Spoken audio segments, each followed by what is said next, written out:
So we just arrived back a few days ago from a long trip from Cape Town on this here 80-foot Maxi X Racing sailing boat. It's undergone quite a conversion, quite a change. It's now a long-range, low displacement hull power vessel. Really hopeful.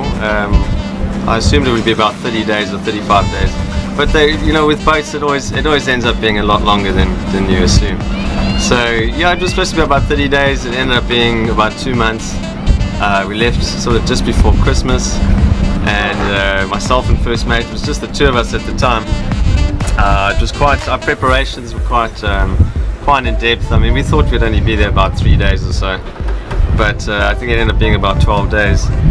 There's a lot of systems on board. There's the water maker, and of course the engine itself, which is quite large, and generator, and all the bits and bobs. And so of course when you start at Yacht Delivery, you've got to go through the boat with a fine-tooth comb from bow to stern, top to bottom, because it's your life and it's the life of your crew and whatnot. So you actually have to be quite thorough.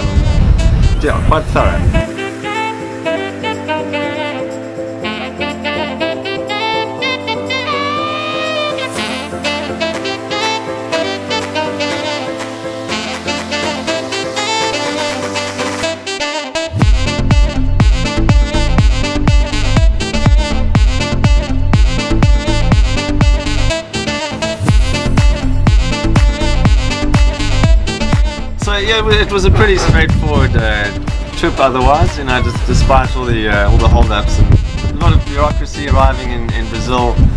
We first went from Antigua. Our first stop was Natal, which is on the northeast tip of Brazil. Yeah, and then from there it was Rio, which is 6 days. It's quite a short leg. And yeah, Rio was fun. Saw the giant baby Jesus on the rock there, and which is like I always wanted to see that. And it's huge. It's like 140 feet tall or something. It's massive, absolutely massive. And just the whole backdrop of the city is incredible, with the Sugarloaf Mountains and all those granite massifs and everything. It's really stunning.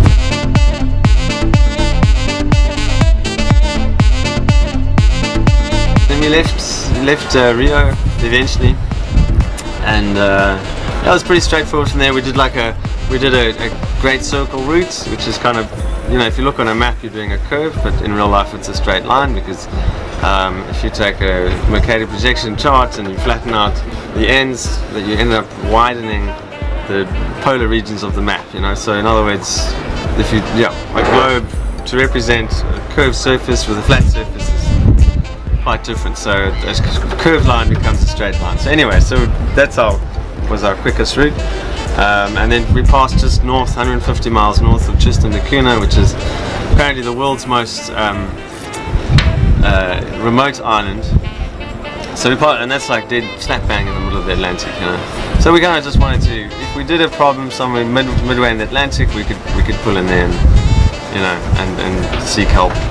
Anyway, so yeah, no, fantastic trip altogether.